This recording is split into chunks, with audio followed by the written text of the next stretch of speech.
റോഡിൽ പിടഞ്ഞു മരിക്കുന്നേ, റോഡിൽ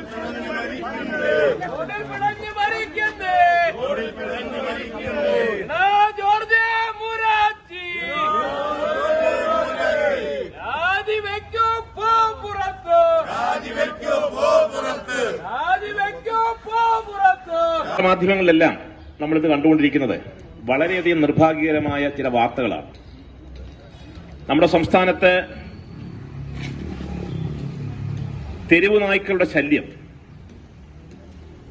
വളരെയധികം വർദ്ധിച്ച് ജനങ്ങൾക്ക് റോഡിലിറങ്ങാൻ കഴിയാത്ത അവസ്ഥയിലേക്ക് കാര്യങ്ങൾ പോയിക്കൊണ്ടിരിക്കുകയാണ്. വളരെ ദുഃഖകരമായ ഒരു വാർത്തയാണ് നമ്മൾ കഴിഞ്ഞ ദിവസം കണ്ടത്. കൊല്ലത്തുള്ള ഒരു പെൺകുട്ടി, 8 വയസ്സുള്ള ഒരു പെൺകുട്ടി നിയ ഫാസിൽ, തന്റെ താറാവുകളെ രക്ഷപ്പെടുത്താൻ വേണ്ടി തെരുവു നായ്ക്കളുടെ കയ്യിൽ നിന്നും രക്ഷപ്പെടുത്താൻ വേണ്ടിയിട്ടാണ് ആ കുഞ്ഞ് ഓടിപ്പോയത്.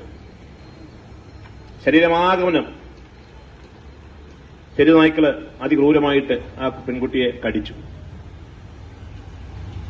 ആദ്യം പ്രാഥമികാരോഗ്യ കേന്ദ്രത്തിൽ പോയി, പിന്നീട് പുനലൂർ താലൂക്ക് ആശുപത്രിയിൽ പോയി, പല സ്ഥലങ്ങളിലും പോയി.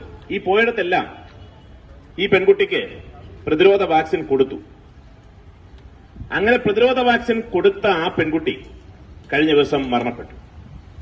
ഞാൻ ചോദിക്കട്ടെ, ഈ നാട്ടിൽ തെരുവു നായ്ക്കളുടെ കടിയേറ്റ ഒരാൾ, ഇനി നമ്മളിൽ ആർക്കെങ്കിലും തന്നെയാണെങ്കിൽ പോലും